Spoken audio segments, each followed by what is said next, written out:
Hi everyone, today will talk about कि CFM exam कितने marks का होता है। हम सब अच्छे से ये पहले समझ चुके होंगे कि दो एग्ज़ाम्स होते हैं आपके पूरे सीएफएम की जर्नी में। उन दोनों एग्ज़ाम्स का नाम क्या है आप जानते हैं? पहला एग्ज़ाम है E1 और दूसरा एग्ज़ाम है E2। तो ये तो कंफर्म है। दोनों का दोस्तों पैटर्न बिल्कुल सेम है।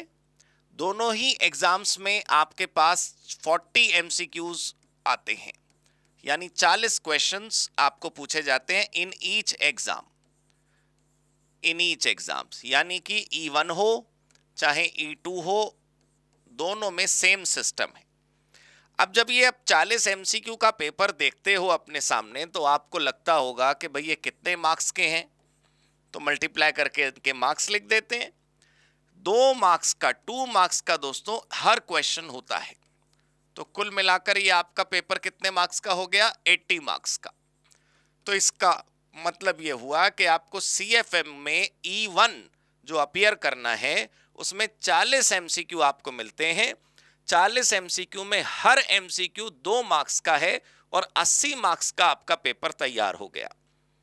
और E2 40 एमसीक्यू का बिल्कुल सेम पैटर्न आता है। यहां पर भी हर क्वेश्चन आपका 2 मार्क्स का है और कुल मिलाकर हमारे पास ये 80 मार्क्स का पेपर तैयार हो गया। तो कुल मिलाकर आपको मार्क्स पता चल गए, दोनों एग्जाम मिलाकर 160 मार्क्स हो गए। कुल मिलाकर जो पूरा सिस्टम हमारा है दोस्तों वो 200 नंबर का है। अब 200 में 160 तो यहाँ गए, 40 नंबर किस बात के हैं? प्रोजेक्ट्स के। उस पर हमारी अलग वीडियो है, प्रोजेक्ट कैसे बनते हैं, कैसे सबमिट होते हैं, कितने मार्क्स के होते हैं, वो आप एक अलग प्लेलिस्ट देख लीजिएगा। बट फिलहाल हम एग्जाम पर फोकस कर रहे थे। तो 160 नंबर टोटल है आपके, जो सीएफएम में आपकी पूरी जर्नी में आपको एग्जाम में मार्क्स कमाने हैं। Maximum marks 160। 160 को 2 टुकड़ों में बांटा गया। हम सब जानते हैं E1 पहला एग्जाम है, E2 दूसरा एग्जाम है। E1 में और E2 में सिस्टम सेम है, दोनों में 40-40 एमसीक्यू आते हैं, 2-2 नंबर का एक एमसीक्यू होता है। दोनों एग्जाम टोटल 80-80 नंबर के हो गए।